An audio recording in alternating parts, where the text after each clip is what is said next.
Let's now look at the first few probability problems on the review. The first of these probability problems, two dice are rolled. The first one has 2 red faces and 4 green faces. The second has 3 red faces and 3 green faces. What's the chance of getting 1 red and 1 green? What's the chance of getting 2 reds? And what's the chance of getting 2 greens? Before getting started, we see that clearly if I add up these 3 probabilities, if I add up the answer to the number 1 here, number 2, and number 3, if I add up these 3 answers, I clearly have to get 1. And so when I find my 3 answers here, those should add up to 1. Let's first do number 2 first. What's the probability of getting 2 reds? Well, this is an AND question. We need to have the first one to be a red, and the second one has to be a red. For an AND question, we multiply. Before multiplying, we ask ourselves, are the events independent? Clearly, these are independent. I have 2 different dice, and so I need to have the chance the first one is red, which is going to be 2 out of 6, times the chance that the second one is red, which would then be 3 out of 6. And so that works out to be 6 over 36, which of course is 1/6. We could do the next one, would be the probability of 2 greens. So this is the third part of this problem. Again, this is an AND question. We have 2 dice that are independent, and so I can multiply and multiply without worrying about conditionals because they are independent events. So the chance the first one is green is 4 out of 6. The chance the second one is green is 3 out of 6. And so multiplying, I get 12 out of 36, which is 1/3. Okay, finally, let's go back to the first part. What's the probability of getting 1 red and 1 green?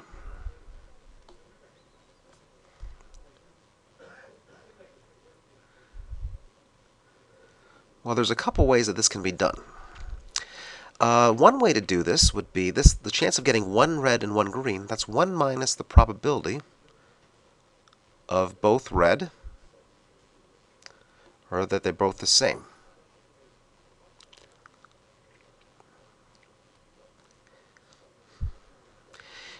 If they're different, that's the opposite of they're both being the same. If they're the same, then they could be both red, or they could be both green. Now that was an OR statement. Here I have disjoint events. If the 2 dice are both red, then they clearly cannot be both green.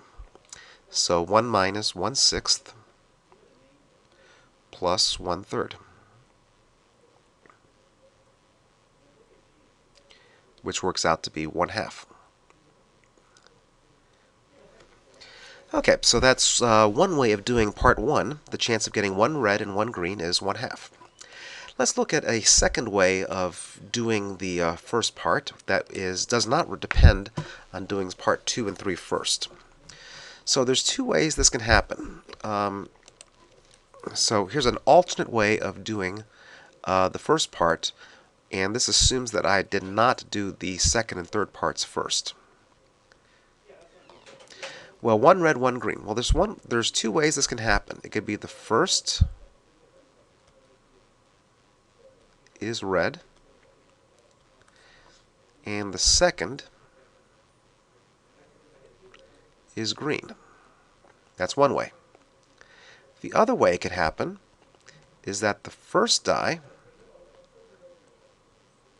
is green, and the second is red.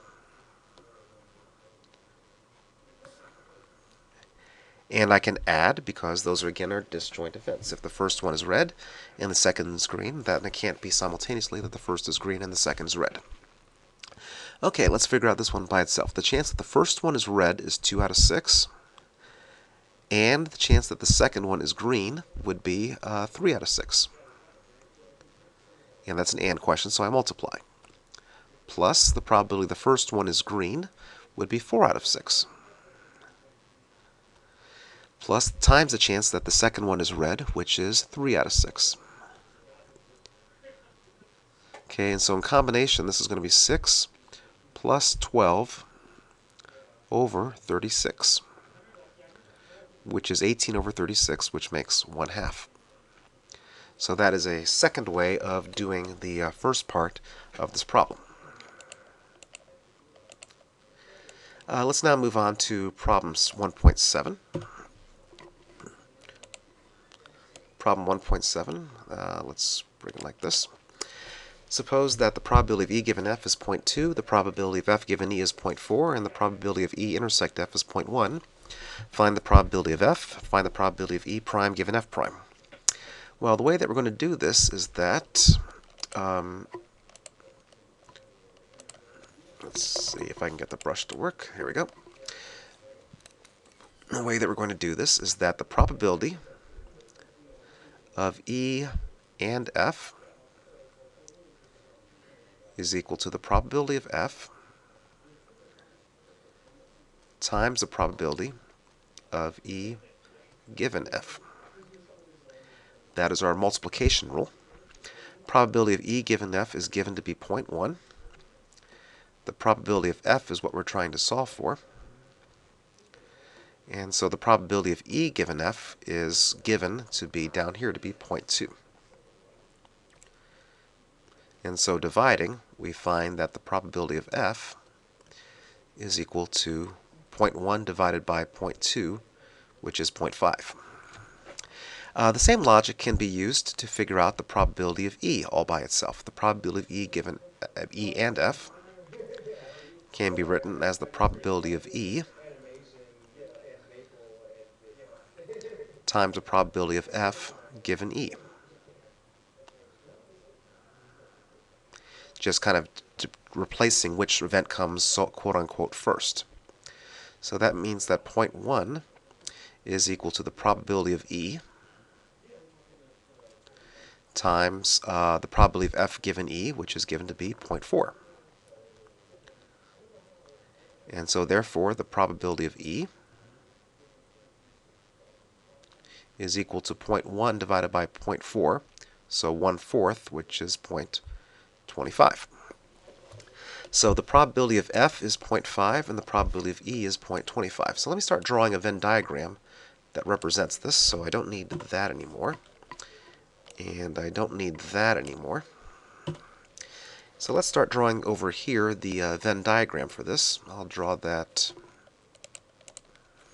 over here. So here is event E, and down here will be event F, and over here is going to be everything else that could happen. So E, F, and of course that's E intersect F.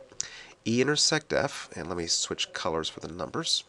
E intersect F, the chance of that happening is 0.1.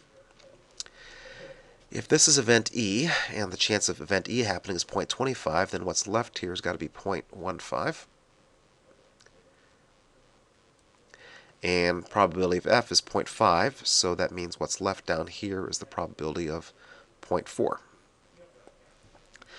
Okay, so we have 0.5, 0.65, and so what's left out here is 0.35. So that is our Venn diagram describing the state of the universe, where the top circle is event E. Where the top circle is event E, and the bottom circle is event F.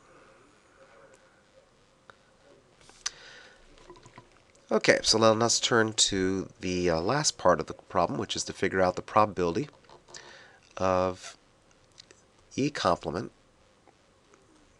given F complement.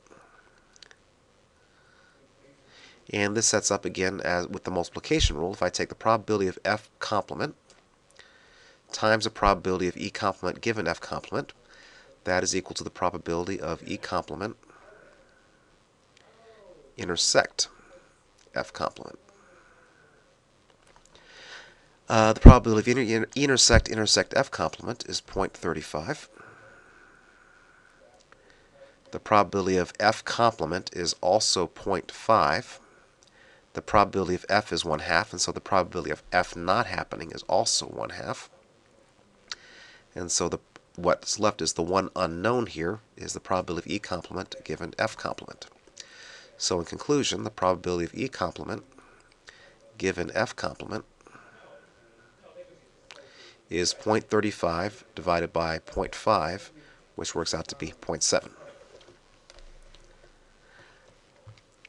Okay, I should have time on this video to do one more problem, review problem 1.8.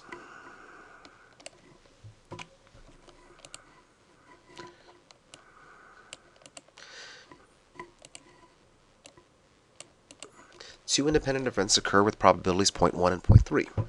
What is the probability that neither one occurs? Well, the chance that neither one occurs, well, the first one can't happen, and the second one can't happen. So the answer for problem number 1 would be 0.9 times 0.7, which is 0.63. It's an AND question, so I multiply, and they're independent, so I can just multiply blindly.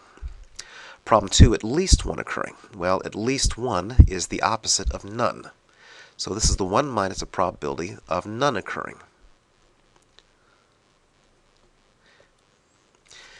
And so I get 1 minus none occurring. Well, I just did that. That's 0.63. And so I end up with 0.37 as my answer.